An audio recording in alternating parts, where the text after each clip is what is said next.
all dear children, students of both the schools, that is St. Mary's and New Horizon, and other guests who are here and IWSA members. This is our, second activity that we are having. Actually, what is the effect of why we have started all this? Because it has an effect of hands-on experience in learning science is very, very great, because this hands-on experience in the lab is a must for the learning of concepts of science at all the levels. So it is not that you start doing experiments only when you come to college. No, right from the school days, even in kindergarten now, the children are being taught to do things and learn by doing. Simple experiments demonstrate the scientific principles in such a clear manner and vivid manner that they remain with the student forever, because they learn by doing. And learning of science builds on the past knowledge. So what we have learned in the past and the clarity of the concepts that you learned earlier, that is the foundation which has to be very strong for the student to be able to arrive at the scientific deductions starting from first principles when they grow up and come to the college level. Then the student can build on his or her foundation and make a very strong structure in years to come, and can make science her career. Because science is not just in the career, science career, or in your what you call research, but it is there, found everywhere. Science is everywhere. And if we know how to kind of learn science by observation, keen observation and inquiry-based learning and deductions based on experimental results, these are the fundamental requisites for an effective learning in science. And IWSA, as I told you last time, has been conducting these science nurture programs for the past several years with this intention of building a scientific temper and teaching the students a scientific approach to life in the young students. Because it is not just learning science, but applying the science that you learn at every, instance in our life. It is not just a kind of a learning to do something, to get a job, but even in our lives, everything depends. A lot of scientific approach is needed. This was happening in IWSA in science lab for several years, and we had been conducting the science nurture labs 4 days in a week for 2 years. So about 15-20 students from 7th class and 8th class, they came and remained with us for 2 years and learned science, maths, English, and computers. So that by the time they went back in the 9th standard, they were very confident about what they had learned, and they could communicate to others also and teach others. This is very important. If we know something, we should be able to communicate to others. And that is the reason why we are arranging these clubs, activities in our club. And in today's scenario with online teaching, IWSA has expanded this program by establishing IWSA VIPNet Club in collaboration with Vigyan Prasad, which was inaugurated, as you know, you were all there on 28th August. And that was the first activity of the club when Mrs. Jyoti spoke to you all about 50 effective innovative methods and techniques of learning science and teaching science, both. Now, IWSA VIPNet Club would be organizing these science activities every month with the intention of enhancing the knowledge and igniting curiosity of members. In today's activity, we have 2 parts. The first from our own IWSA member from Pune, Mrs. Malti Kelkar, and the second part from students of St. Mary's School. And the experiments conducted are very simple, but they teach us a lot. And if you start thinking deeply about each of them, you learn much more than what you actually see. There is a lot of depth to them. So be a very keen observer and learn while you are watching. So all the best to you and enjoy these lessons and these sessions. Okay, so let's go. Thank you, Lalita ma'am. Thank you very much. Now I invite Malti Kelkar madam to show her experiment. But before she starts, I would like to give a brief introduction about her. Malti Kelkar madam is the founder of Quest Science Maths Laboratory at Pune. She has authored textbooks for class 6 to 10th Tata McGraw Hills, She has organized many exhibitions of science projects for many years. She worked as a science consultant for whole of Asia on the Young Scientists volumes. And she also helps the underprivileged children by bringing them to her laboratory and giving them kit of 20 simple experiments. So Malti Kelkar ma'am, please start with your presentation. Thank you. Yes, ma'am. Hello, everybody. Yes, we can hear you. Good. Hello, everybody. Let me thank you, Tripta and IWSA, for giving Quest this opportunity of displaying what we do here by hands-on learning. Quest was, as Tripta has already told, Quest was established for the basic concept of learning by doing. And so I have been doing all that all these years. Now I have from so many experiments that we usually perform, we have a natural tendency of saying, oh, particular experiment belongs to physics, or so and so experiment is from chemistry, such and such experiment from biology. I have tried to find all three branches of science in the two experiments that I have chosen. Because according to me, in every life process and in every process that is happening around us, all three concepts of science, that is physics, chemistry, and biology, are involved. And the result of what we see around us is a combined effect of these three branches of science. So today I have chosen these two experiments. First of all, I am going to show the experiment of yeast. Multiplication of yeast, as I have written on the blackboard, multiplication of yeast. And here we are going to do that experiment. I have taken warm water in a conical flask, and before I do anything else, I am going to measure the temperature. Recording in progress. I am going to measure the temperature of warm water, and that temperature has to be between 33 to 38 degrees centigrade.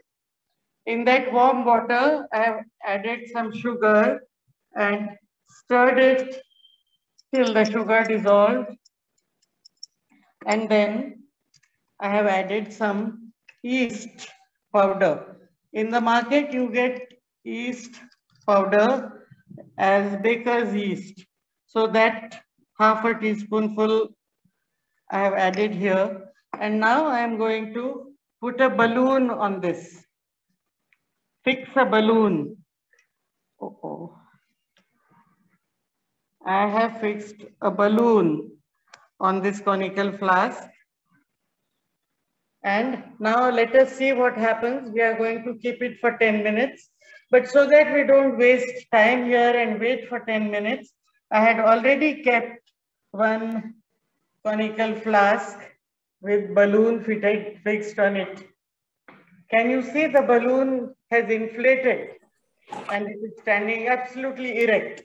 And in the conical flask, you can see a lot of frothing. Foam has arisen. There are air bubbles. Rather, there are bubbles. That means some gas is being formed. Yeast powder has been put in it. There was sugar in it. That means a complex form of glucose, sugar, and then sugar was dissolved in warm water. So some reaction has gone on and a gas must have been prepared because that warm gas has now gone into this balloon. The gas has warmed up because the water was warm. Now here, right from the beginning, like warm water was taken and sugar was dissolved in warm water, there comes a little bit of physics there. Then I have added yeast powder or yeast spores there. So they have reacted with the sugar and they have decomposed the sugar. Decomposition of sugar. That means breaking down of sugar takes place as it is written on the blackboard. Sugar has decomposed into alcohol and carbon dioxide. In this case, alcohol is called ethanol. So ethanol is prepared and carbon dioxide. So according to the formula, the gas that has gone in the balloon should be carbon dioxide. But in science, the principle is that everything has to be verified. Everything has to be tested and verified. So we will perform a small test of carbon dioxide on this gas and check if it is really carbon dioxide. If it is carbon dioxide, then this formula that you have written is correct. So let us now see how we will check if it has carbon dioxide. In this test tube, I am taking lime water. I am sure everybody is aware of lime water, what lime water is. And then now in this test tube, I am going to fix a contraption which is bent tube. It is bent at 2 right angles, bent tube. And I am going to dip it in here and then fix this cork on the flask in which there is so much gas. So I think it will take a little bit of time. So please.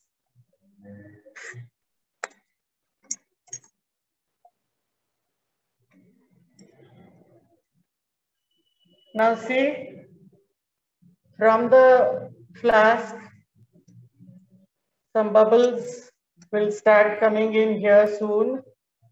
And let us see if they come here and make some change in the lime water.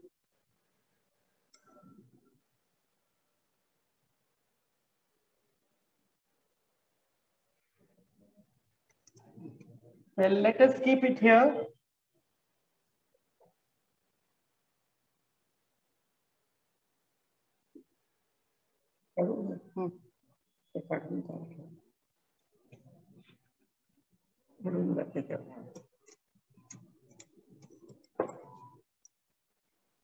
See, you can see the bubbles from the bent tube. Bubbles are coming out in lime water. Yes, Let's see what happens to this lime water, which was transparent. Initially, lime water is transparent. And now after carbon dioxide is passed in it, let us see what happens to the lime water. So let us keep it like this for a while, and in the meantime, there will be some change in lime water. In the meantime, let us look at the diagram that is drawn here. This is a yeast cell. A yeast cell has a makeshift chromosome nucleus in which there are 16 chromosomes, and there is a yeast vacuole also. The cell was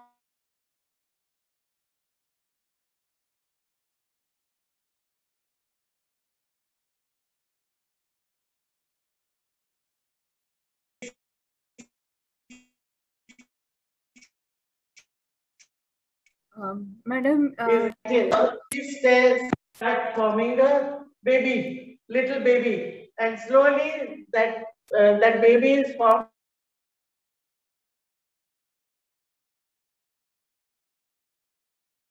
Network is unstable, Malutai.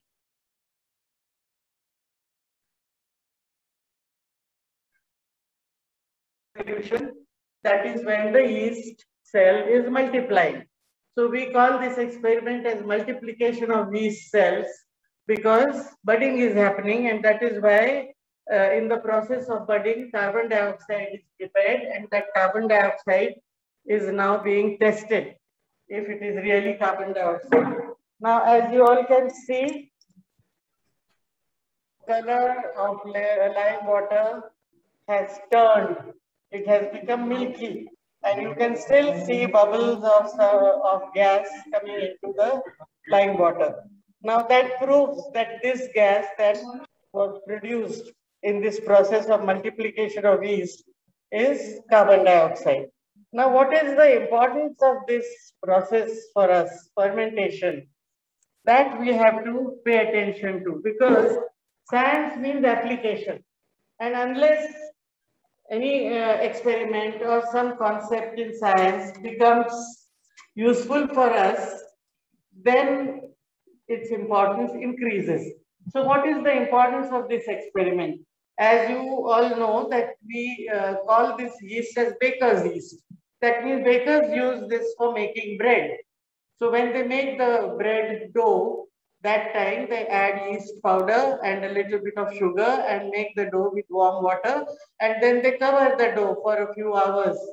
And then after some time, when the baker opens the dough pot, the dough has risen twice because carbon dioxide is prepared in it, and that carbon dioxide has made the dough swell up. And now when the bread is going to be baked, then what will happen? Then the carbon dioxide that is produced in the dough will try and escape out of the dough. In the process of escaping, it will create holes in the bread. When we eat a bread, a slice, we all notice that there are many holes there. But sometimes there is a large hole also in the bread. So you can understand that maybe that large hole is formed because too much carbon dioxide has gone out of that particular place in the bread, and therefore the hole has become large. Then again, another very common dish is idli, and idli also, unless the idli is spongy and unless it has many holes in it, idli doesn't taste so good. So again, in idli also, it is the carbon dioxide that is produced in the process of fermentation by yeast. Carbon dioxide has made those holes while escaping from the idli paste. So these are some of the applications. Another application of yeast and fermentation is in making beer, making wine, and making alcohols of different types. And perhaps you have also read in the newspapers that ethanol is a very useful alcohol. Aside from being used to make lactic acid, it is also used as a fuel in petrol. So all these experiments that we perform on such a small scale in the lab have huge uses for us, and they are all meant for making our life easy and convenient. And now again, I'll go back to my integration. In this experiment, if you have noticed, I began with two concepts of physics, that is dissolving of sugar in warm water. Second was warm carbon dioxide traveled up and came through the bent tube into the lime water. And see, now the lime water has turned absolutely milky. So there is chemistry there is chemistry in fermentation. And when you study the structure of yeast and the nature of the structure and budding, that is all biology. That is what I meant by saying that in many experiments that we perform, we should think and find out whether all three subjects, all three branches of science have integrated in it or not. Another thing about yeast multiplication is that you will, that first it is formed, ethanol is formed, later on this ethanol converts into vinegar.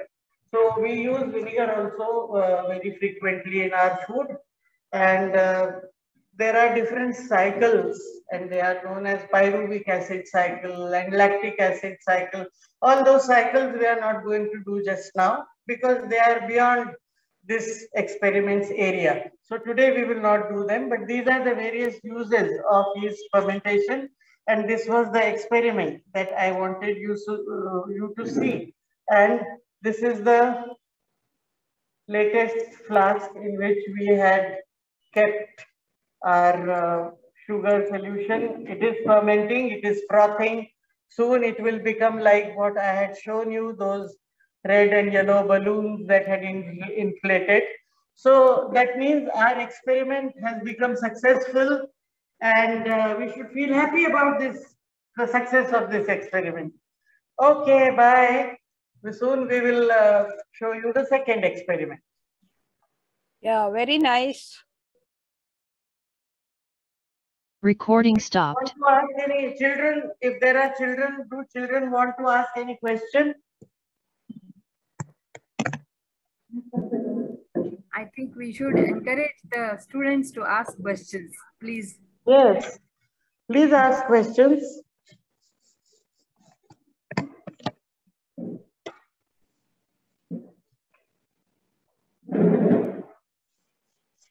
Yes, Nobody Mohsin, wants to ask any Mohsin question? Khan. Yes, ma'am. I Aryan. have a question. Yeah. Ma'am, we can't perform this with like room temperature water. Why is it so necessity Sorry, to? I couldn't hear you. Please, can you repeat your question? Yes, ma'am. Ma'am, why is it important to use warm water only in this experiment? Why is it important to Use warm water. warm water? You know, warm water, we have made the water warm by giving it some heat energy. Now that energy is utilized by yeast to multiply, to go through that chemical change of making ethanol or of fermentation. Even if we add cold water, it might be successful, but it will take a very long time. First of all, that water has to come up to the normal temperature of the atmosphere, and then only yeast will start multiplying. It will take hours. So that the experiment happens quickly, we take warm water. And even when bakers use this method for making their bread dough, they use warm water because then the process is quickened. It is made fast. That is why. Any other question, if anybody has, please ask.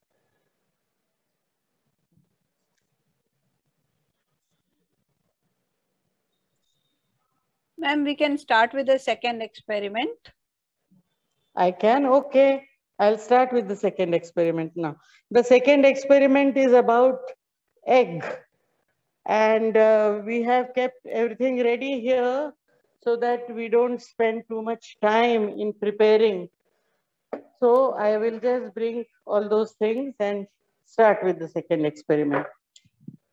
As we all, most of us eat eggs. There is no problem about Ma'am, your telling video you what is an not egg visible. is. Your So- video is not seen. So I have here eggs, and I'm going to again start, make a triple treatment, give a triple treatment to the eggs. Ma'am, Triple your treatment means your three video kinds is of not treatment. visible. Hello? First Hello? treatment of given to the egg is that I have dipped. Hello? Hello? Your video is not visible. 1 minute, please.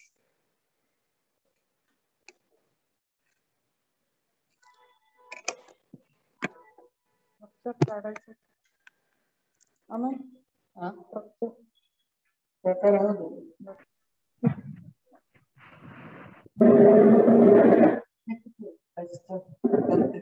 Yeah, it is visible now. Okay, so we'll start our second experiment. As I told you, I am giving triple treatment to the eggs. Recording And in progress. Actually, I have brought many eggs from home. One egg I have dipped in vinegar. And as you know, vinegar is acetic acid. And egg has a shell which is made with calcium carbonate. Egg shell is made with calcium carbonate. So after dipping the egg in vinegar for many hours, now you will see that there is froth on the beaker, on the top layer of vinegar. Vinegar is acetic acid. So that means that the egg shell made of calcium carbonate and acetic acid have reacted. And again here also carbon dioxide is produced, and that carbon dioxide has tried to escape from vinegar and has made this froth, also trying to push it on one side so that you can see what is happening underneath. So you can see the bubbles arising from the egg. Can you see very tiny bubbles arising from the egg? Why? Yes. Because egg shell is porous, and therefore some vinegar is also penetrating the egg and carbon dioxide is coming out of the egg pores, and therefore those bubbles are arising. So much is happening in that. And the most important thing that has happened is that the eggshell has become rubbery. It has become elastic, rubbery. It is not looking hard like it looked before. And since it has utilized a lot of its calcium carbonate, it also becomes thin. See, compare the normal egg with this egg that was dipped in. This has become rubbery. It can bounce. This is called a bouncing egg. It is a rubbery egg because the calcium carbonate of the shell has dissolved. See here, I wish you were here to touch it. It has become absolutely rubbery. So I will put it back in the vinegar so that in some time it will become completely rubbery. Now this is a common egg, and I have boiled one egg for you. And when I remove the shell of the egg, I see a cavity here. The broader end of the egg has a narrower end and a broader end. So the broader end of the egg has a cavity inside the shell. Now that cavity has to have some function, and that function is that when from the egg a chick starts developing, then that chick needs oxygen, and therefore that air cavity stores oxygen. This is what we see when we cut an egg. There is white of an egg and there is yellow of an egg. White of an egg, yellow of an egg. I have cut it into lengthwise portions. So white of the egg is known as albumin. It is pure protein. It is a very high standard protein, but very easily digestible protein.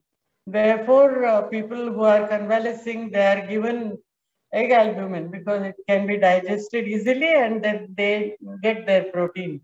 In the egg yolk also there is some amount of protein, but egg yolk mainly has fat, iron, and vitamin A and D. So overall, the whole egg is a very, very nutritive thing. And therefore, if you eat one egg every day, you have eaten a capsule of nutrition, almost like that. Now, on the yellow of the egg, on one side, there is a little disc here that you can see. There is a little disc on the yellow of an egg. That disc is called disc in biology, but it is actually the future chick. The chick is going to develop from that disc. When I draw the diagram, I will label the disc and I'll show you the various parts of the egg also. So main parts of the egg that I have shown you: egg shell, then the cavity, air cavity, the egg albumin, and the egg yolk. Now the egg yolk is normally tied or fixed with the albumin with a strand of protein which is known as chalaza. So that also I will draw and I will show you that. So this is the structure of an egg, of a hen's egg. And nutritional value also I have told you. This is the shell of the egg that I have removed so that I could show you the internal structure. Egg shell. So these are the various parts of the egg. Now the third activity, that the third treatment of the egg is with structure of the hen's egg has to be drawn. So I will draw it.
This is the structure of an egg.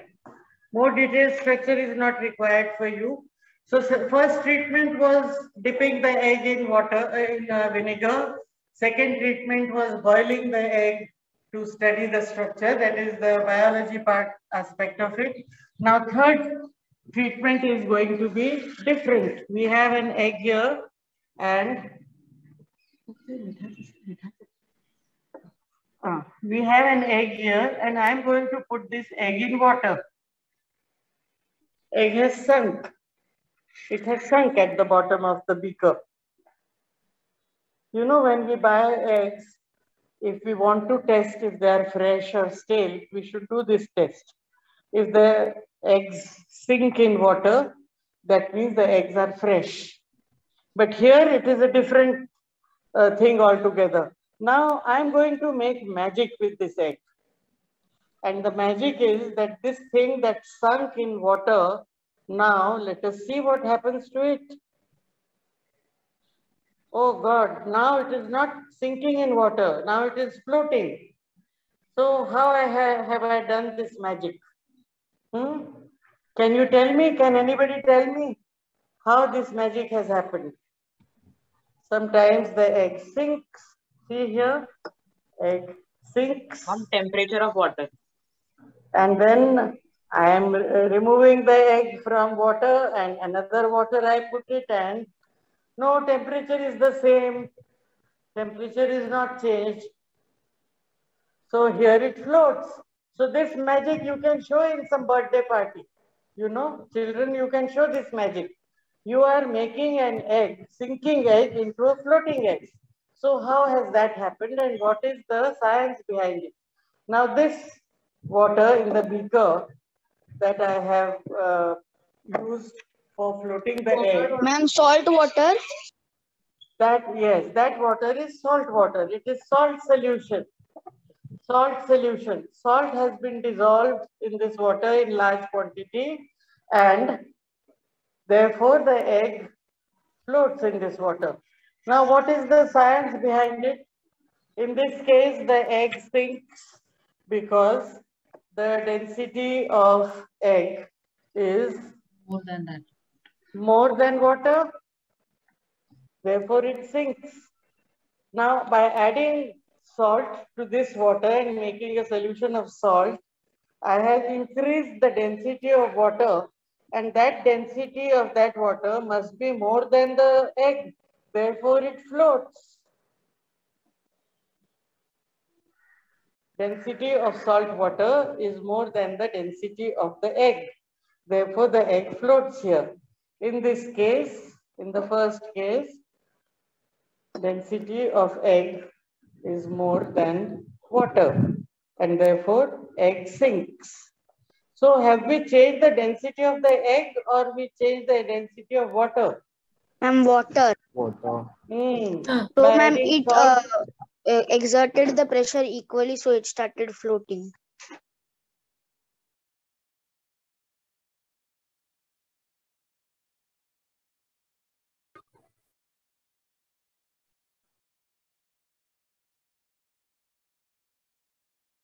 How we can use the same object to prove some chemistry in it, some reaction of the shell with vinegar, then we did some biology in it, and now this density concept is also from the physics side of the science.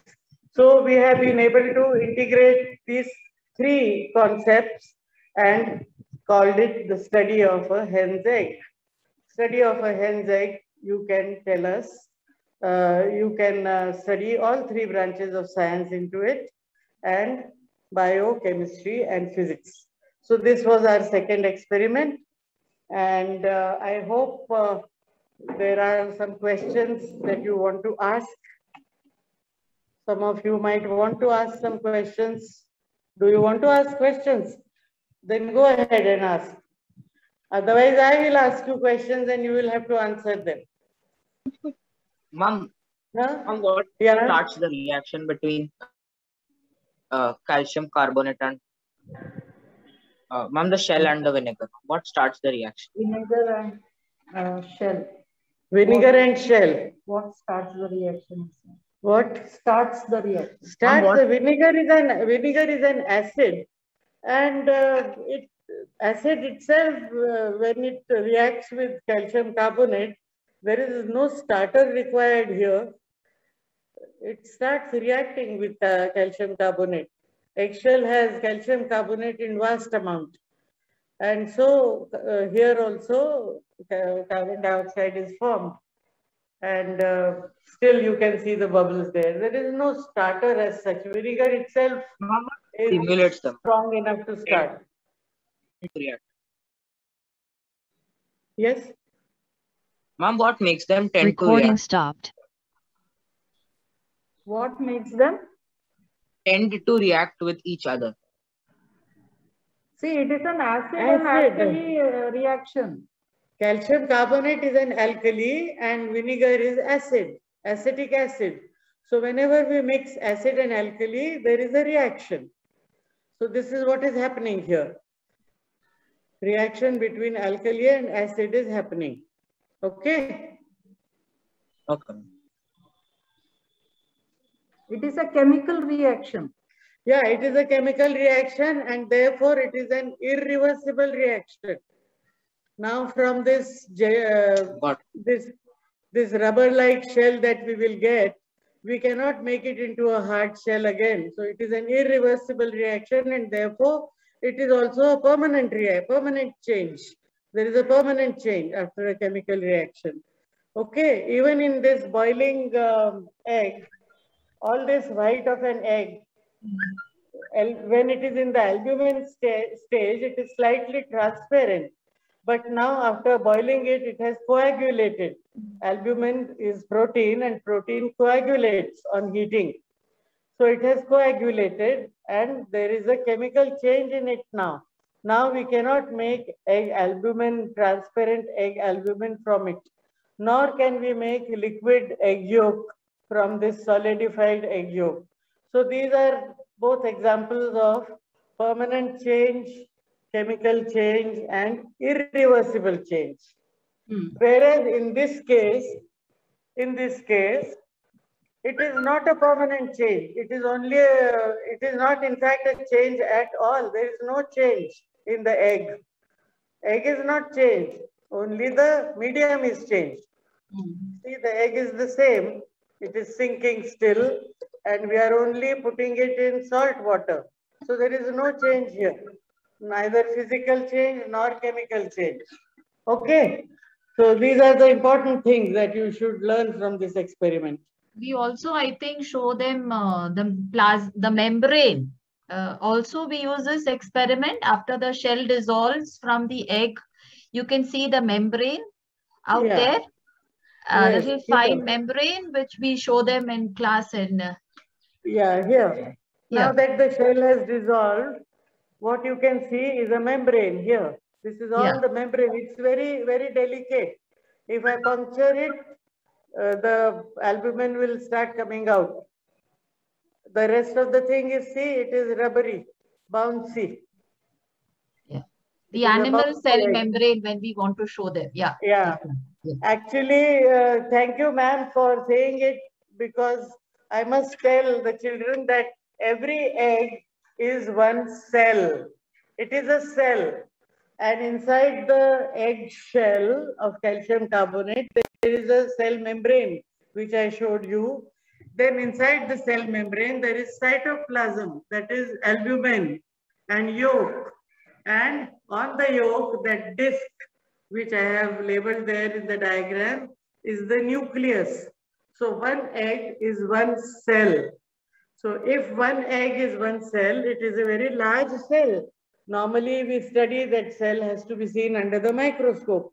But for egg, we don't need to see it under the microscope. Now, can you tell me the biggest cell? Ostrich egg.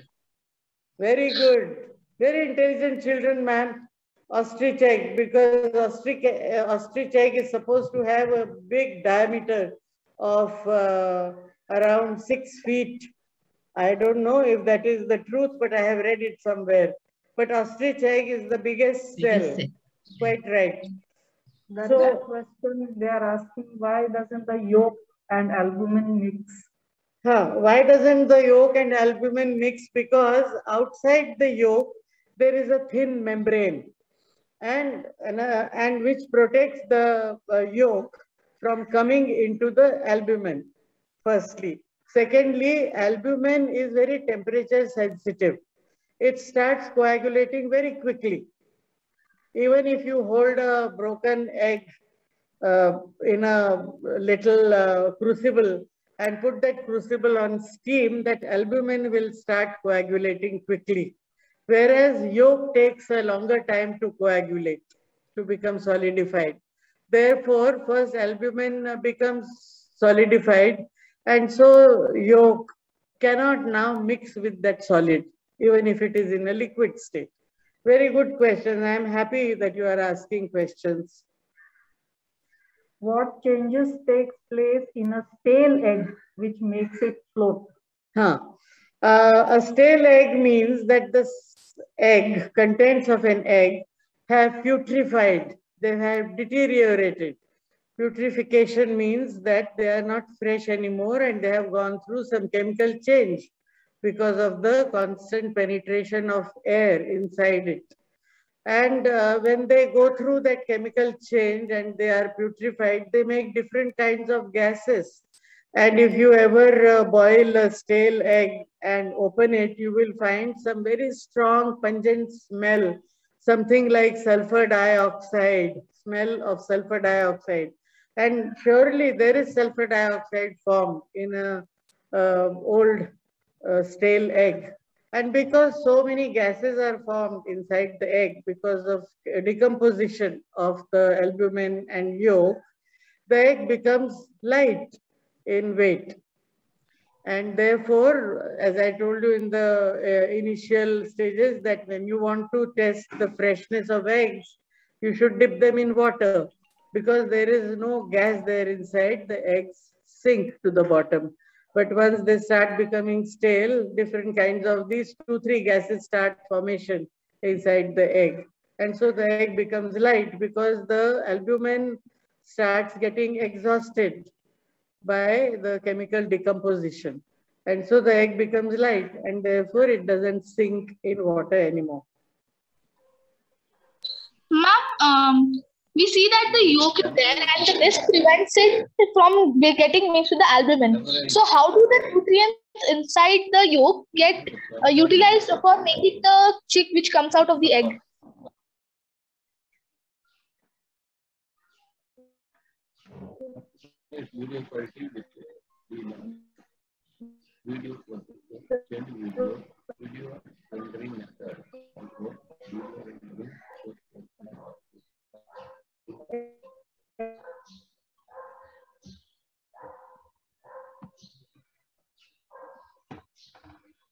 I think network is weak on the other end. Shell is so hard.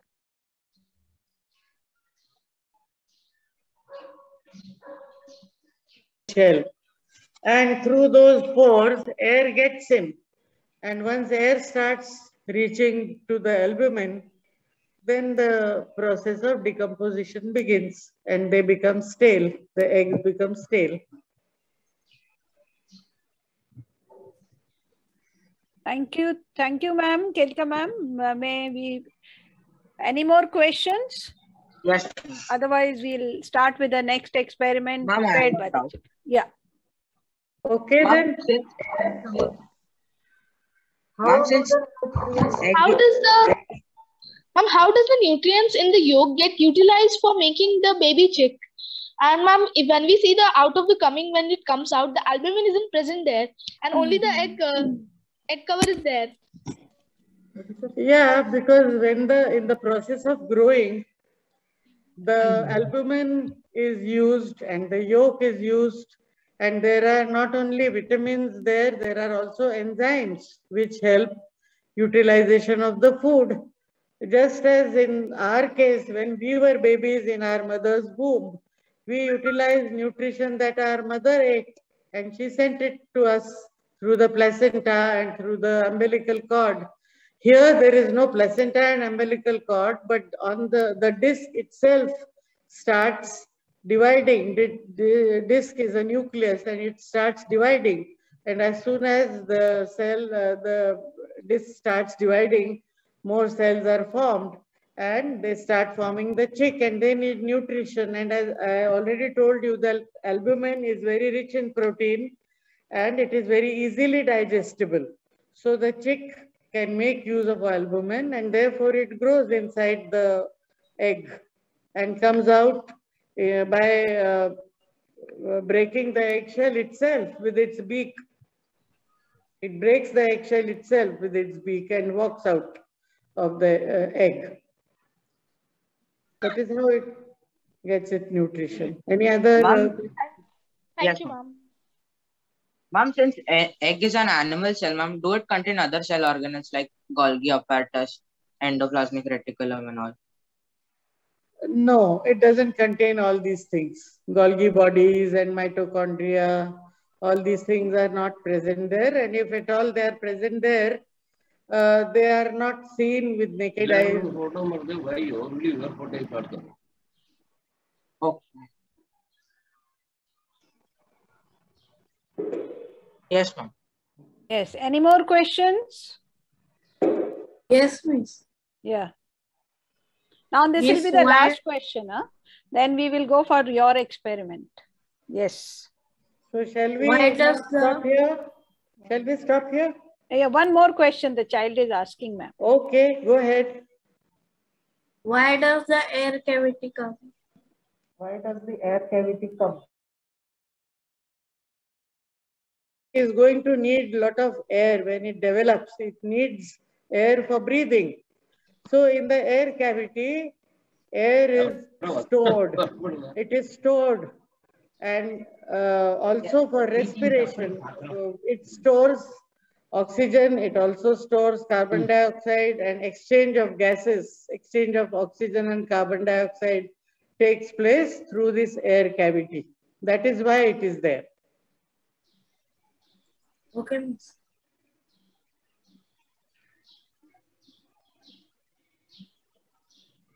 Thank you, Malti ma'am. Now I would like to invite Ms. Rochelle Disa and Sheila Abraham ma'am, who have prepared their children with bioenzyme experiment or some innovation of bioenzymes at home. Thank you, ma'am. Yeah. First of all, I would like to thank Malti ma'am and the concept that she taught about fermentation. I was just thinking, like, imagine if we were taught like this in our school, like during my school time, I would have loved science even more. Thank you, Malti ma'am. Really enjoyed it as a teacher watching you. Really enjoyed it.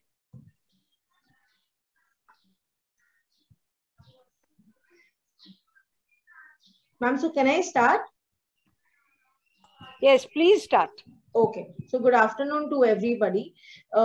Basically, the Nature Club and the Science Club of St. Mary's, okay, we are nature enthusiasts as well as science. Recording in progress. Concepts in science. So this is something that we picked up since we are associated with Green Schools campaign. Okay, it is an organization led by the Green Line organization that is situated in, if you know Don Bosco High School, they run it. Okay, so we are a part of it, and they had this campaign last year that was related to sustainable living. So there was one experiment that they did about bioenzyme cleaner, and the teachers were asked to attend a workshop, and that is where we picked up this topic from. Okay, and we've been, it was before the pandemic, and we had prepared it that time. And these boys were a little younger that time. So now we've taken this concept and we've explained it to them. It has science that what Malti ma'am has already explained. And it's actually that we are going to just see how fermentation is also going to help in creating something called as a bioenzyme cleaner. Okay, so the boys have already prepared and they would be also giving their inputs as we move ahead. So I will start sharing my screen.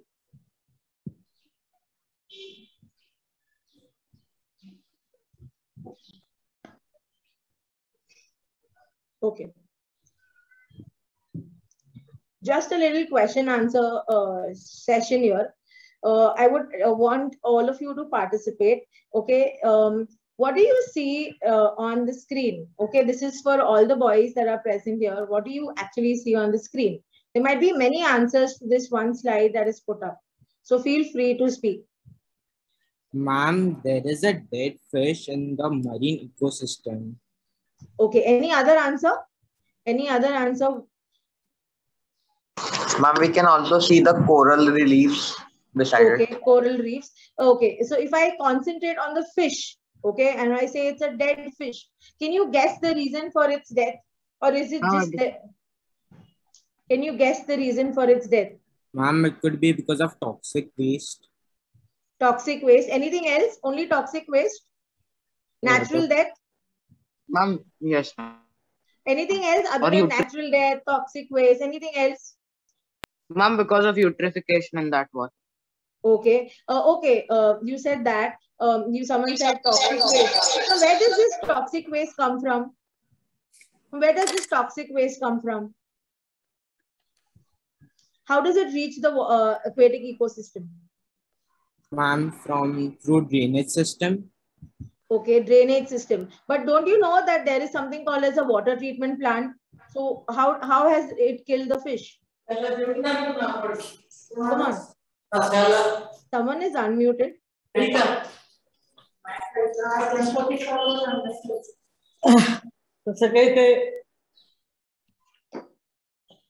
I can't hear whoever is trying to speak. Can you guess, like, the toxic waste, if it's getting treated, how do you think it's reaching? Anybody? Ma'am, it's not being treated. It's not being treated. Okay. So if you've learned in your previous standards, you know that there's something called as a wastewater treatment plant. Okay. But not all of the toxic waste that we let out in the water is treated.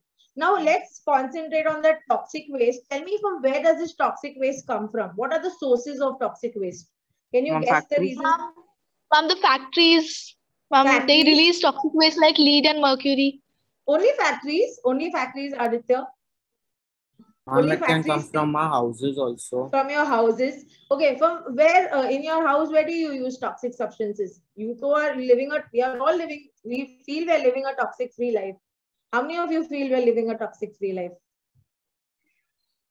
If there's anybody, if you are in your house, you could just run, get a Domex bottle, get your that Colin, get your Lysol, and what everybody uses. Okay, you just turn around and you see that there are various chemicals that are written on that thing. Do you think that all of that thing that we are using, we swab our floors with, we clean our walls, we clean our windows, is going into that wastewater plant and it's getting treated? No, ma'am. Okay, it's not. Okay, it's not. And some part of it reaches the marine ecosystem. It affects the organisms there. Do you think it affects us back? Do you think it will affect us back? Yes, ma'am, because what we are part of science does tell you that it will affect us back? Come on, quick, boys. What part of science? Yes, Aditya. Ma'am, because when the wastewater is treated, the toxic waste which is currently there, so ma'am, there can be chances that when we use the water treatment for our drinking purposes, the toxic waste may contain there. So ma'am, it also can be harmful for us.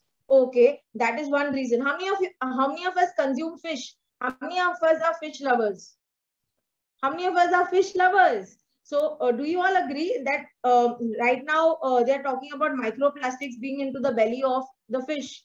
Okay, don't you feel that these toxic elements could also be a part of the fish and we are being as apex consumers in the food chain can consume it? Don't you feel that it'll affect us? So I'm just trying to sensitize you on using, these cleaners. So basically the cleaners that we have are totally mixed with chemicals. Okay. Like for example, now everybody understands, there's organic shampoo. Oh, there's an organic soap. We are making soap at home. But way back in time, people used natural products. It was just now in the late, say 30 to 40 years, with science advancing, oh, this, you get good hair with this, you get good, you can clean this, these stains go off, 99%, 99.99% of germs are killed. So, but we're not realizing that the chemicals are, that are there in it. We're not realizing that the ecosystem is being damaged by us.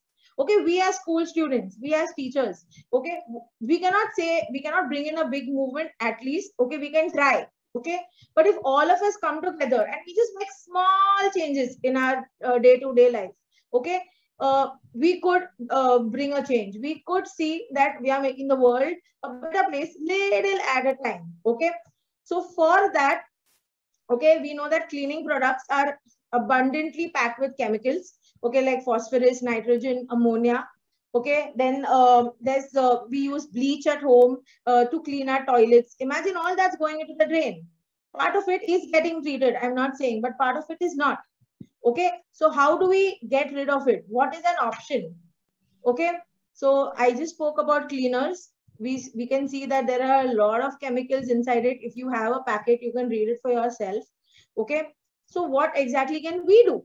Okay, at this small level, we can create something called as a bioenzyme natural cleaners. Okay, I am also a learner in it. I have only prepared 2 bottles of it. This is my, I created one that day, the 3rd one, and today is my 4th bottle. Okay, and I have used it. So till now, it's not created any issue with me. I'm just using it for cleaning surfaces. I have not tried it for any other thing, I'll be very honest.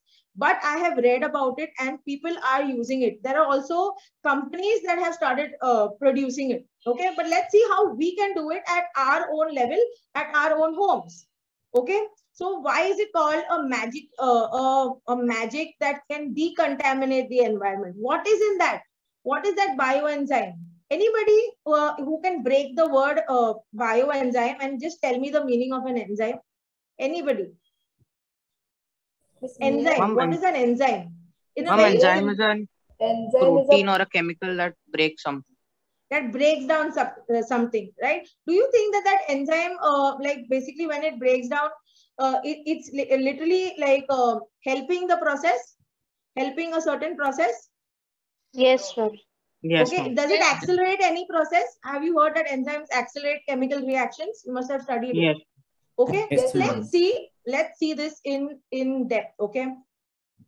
So all that you need for a bioenzyme cleaner, okay, is your organic waste. Here we use orange peels. Okay, now oranges have started coming into the market and they are cheap now, right now, because of Ganpati season also. Okay, so there are a lot of orange in the market. You need brown sugar, or you can take a substitute, say you can take jaggery powder, or you can use jaggery, which is mixed with water, boiled, and then brought to room temperature. Okay, and then you need a plastic bottle like this. Okay, that has a little big mouth.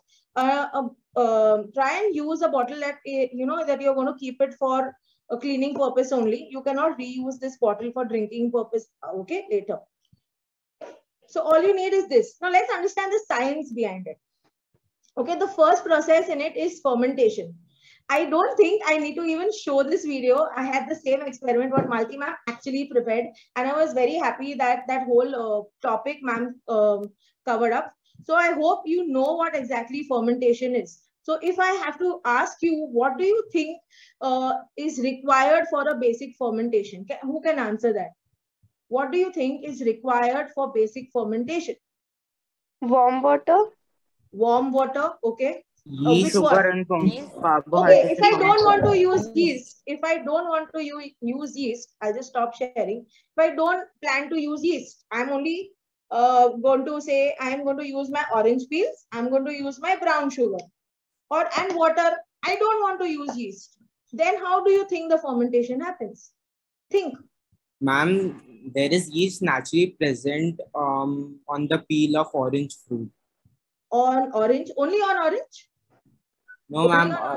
Ma'am, in fruits, ma'am, like grapes even.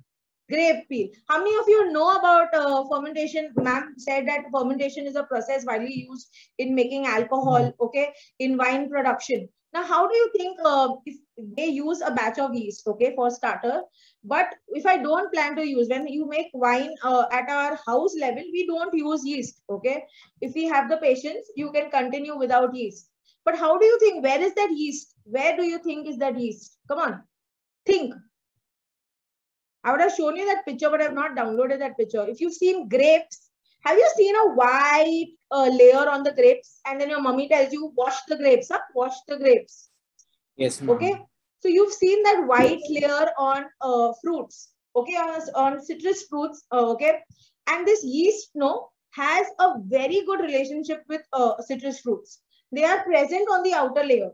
So what happens is that yeast on the surface of the fruit is waiting to attack the sugar inside the fruit.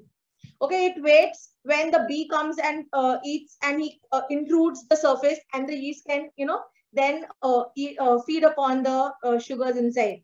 Or it waits for a bird to drop it down, and it cuts into two parts, and then it, you know, the chemical reaction starts. It starts fermenting. If you know about processes when wine is made, they start stomping grapes. You go into that whole barrel, and then you start stamping over your grapes. Okay, what are you doing? You're letting that yeast come in contact with the sugar inside. So that starts your fermentation process. So there's natural yeast already there.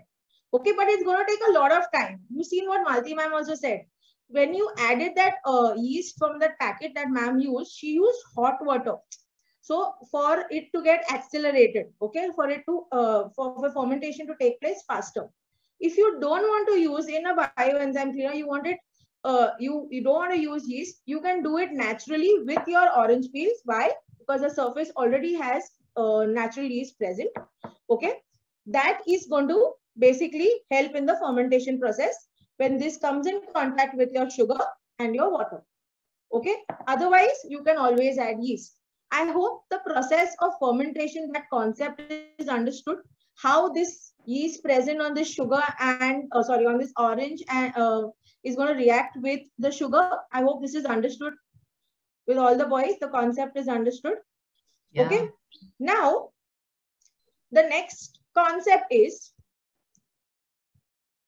you actually all have already, I won't show you the video because it's already done. Okay. What exactly is an enzyme? Okay, so ma'am has ma'am told you exactly what's an enzyme, and one of you has already given the definition. Okay, we won't go into this because it's a long video, but I want answers from you all. What exactly is an enzyme? Let's just take that again and then move ahead. What do you think is an enzyme? Come on. This enzyme is a type of protein. A type of protein. What else does an enzyme do? Mom, breaks a substance. Breaks down substances. What else does it do when it breaks down? Another chemical reaction. It accelerates. Can we say it fastens the chemical reaction? Yes. Okay. So what enzymes are going to come? What enzymes we're talking about in this bioenzyme cleaner? Kidhar se enzymes aaya? Where am I going to get these enzymes? Do you know about it? So let me tell you, basically this entire chemical reaction that is going to take place will release certain enzymes. The bacteria will release enzymes. That enzymes are going to feed on your stains. Okay, we call it, we say soils or stains. Okay, so you're going to use this on your surfaces. Now, when you release this water, this is not going to harm the ecosystem. Why? It's organically produced. It's natural. हाँ वो enzymes वो stains मतलब वो soils मतलब the oil the grease उसको खाने वाला है. Okay, so that's how this bioenzyme cleaner is named as bioenzyme cleaner. That enzyme is going to feed on all your stains, your grease, your oil, etc.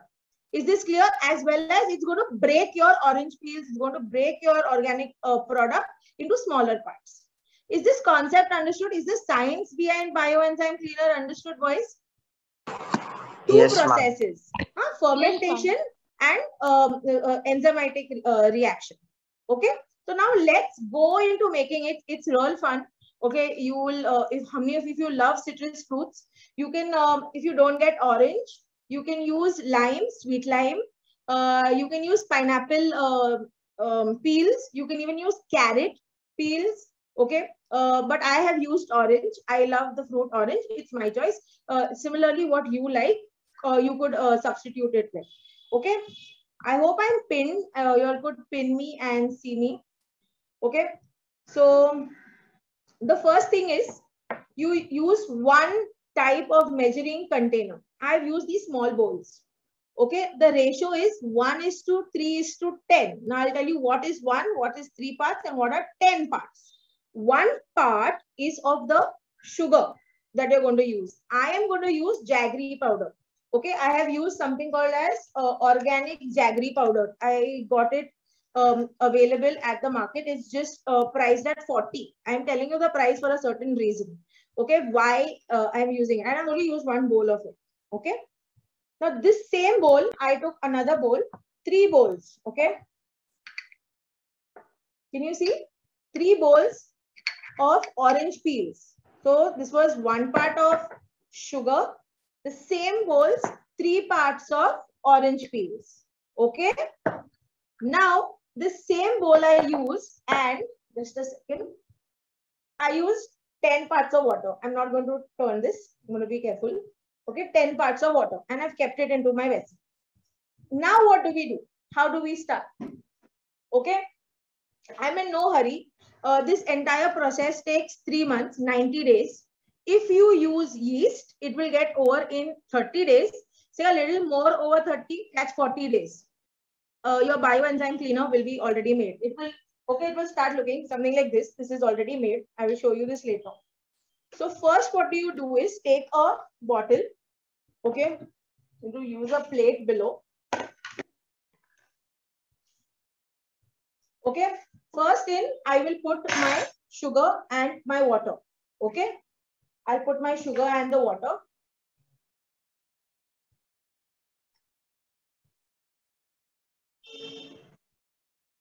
Please use a plate or a newspaper below whenever you're doing.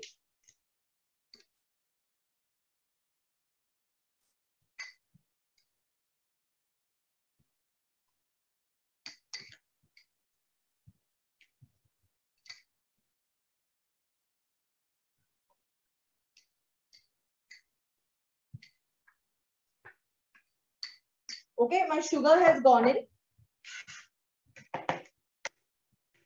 Now I'm going to add in my water.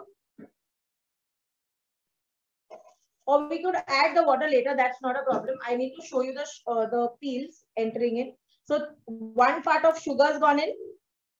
Okay, I'm going to put 3 parts of orange peels.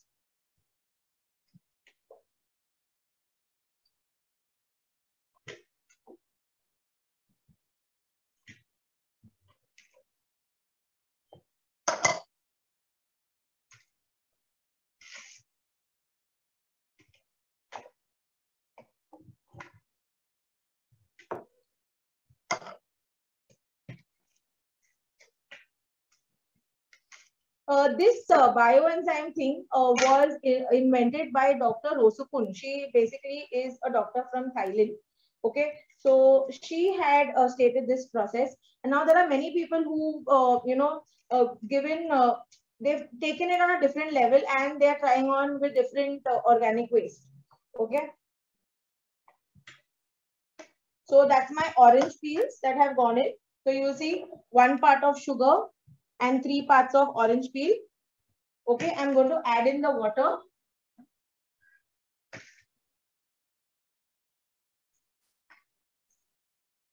This is 10 parts of water using the same bowl.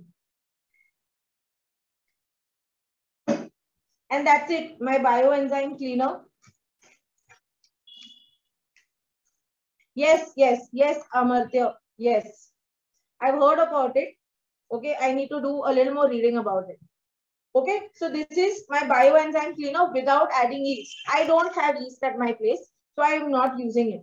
Now I will show you what exactly happens. You know that in the process of fermentation, the gas that releases, what gas? CO2. Carbon dioxide. Carbon dioxide. Carbon dioxide. This was a plastic bottle that we used that day. Okay.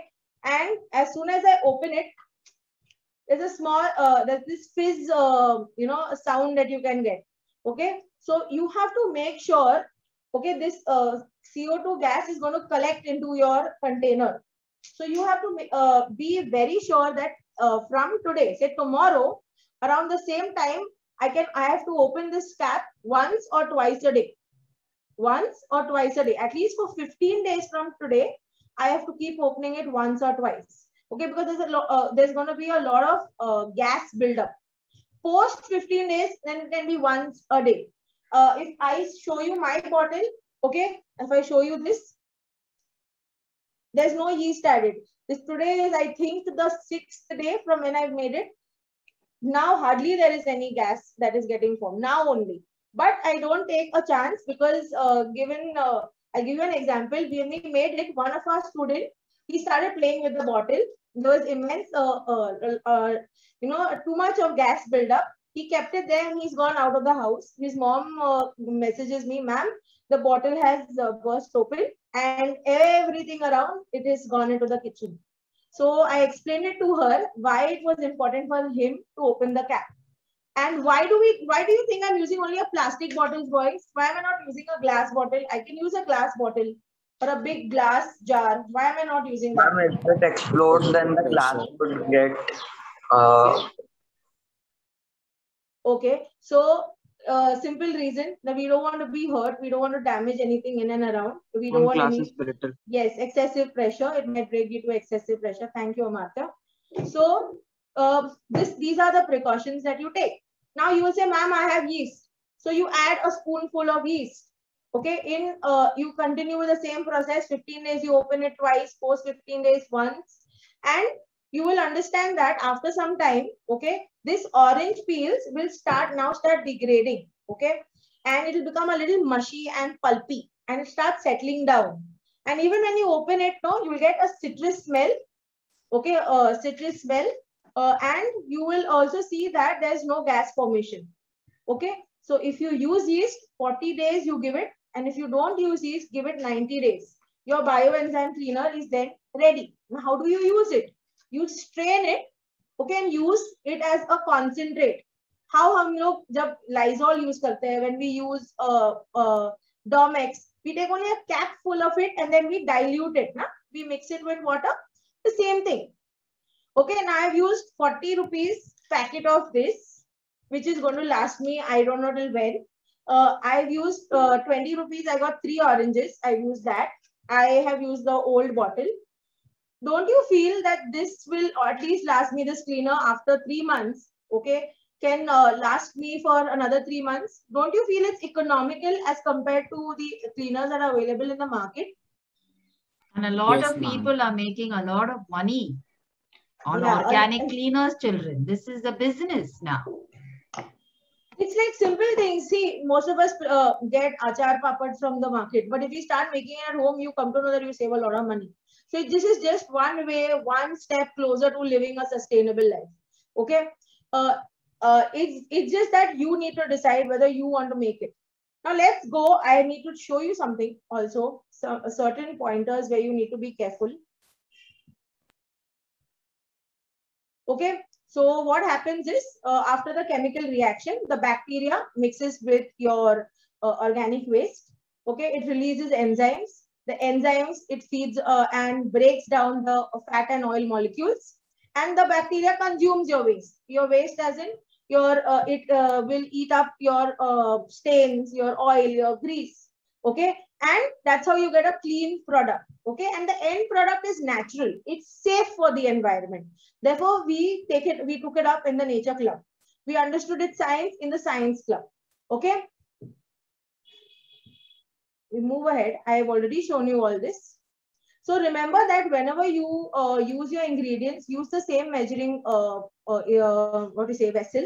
Okay, you could even use in terms of grams. If you're using 100 grams of jaggery, use 300 grams of citric peels and 1000 grams of water, or 1 liter of water. Okay. I've already explained to you this, that after 90 days, or after 30 days, okay, majority of the pulp in the container will start settling down. Right now, it's right on top. Okay, if you see my old bioenzyme, it's gone a little lower. And as you go ahead, it will start settling down, start becoming heavy and start settling down. Okay.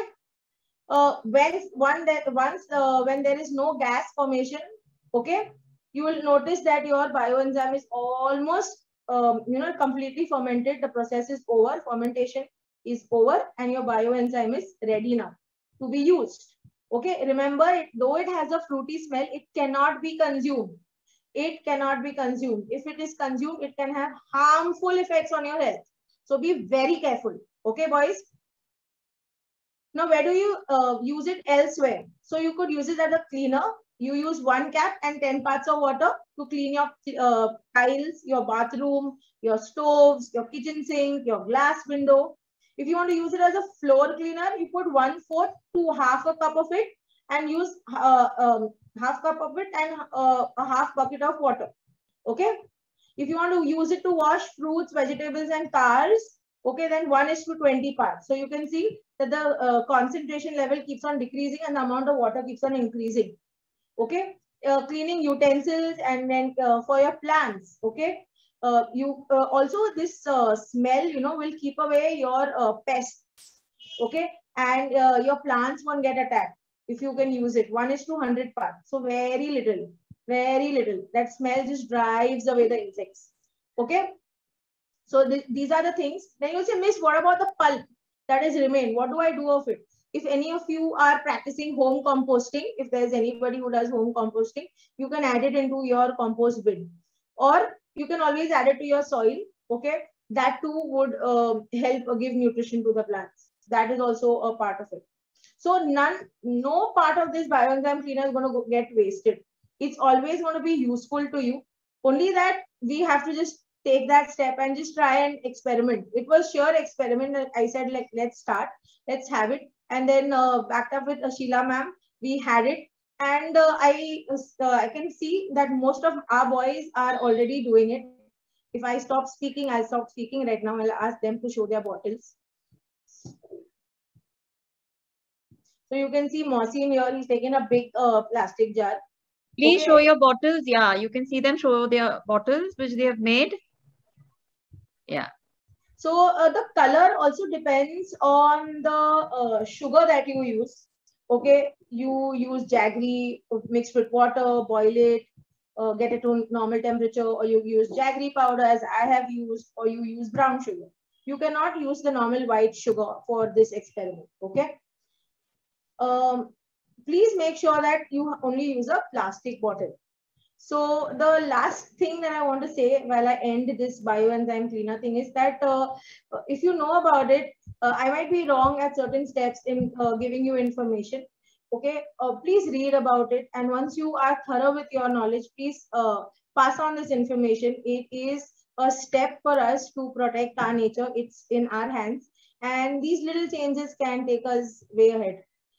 So that's it, Tripta ma'am. Yeah. Thank you, Rachel. Wonderful explanation. And I have a question. Anyone else has a question or no? I don't know. If we can use the peels of lemon, yeah, which has been, it's a citrus fruit. Any citrus fruit. Yeah, along with the little pulp that remains after squeezing the lemon.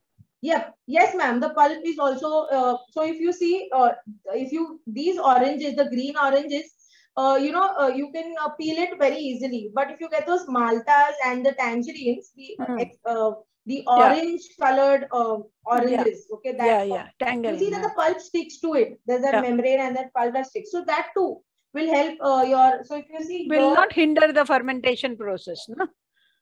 Yeah. Teacher is asking about a little bit of lemon pulp, lemon juice, the acid property remaining there, right?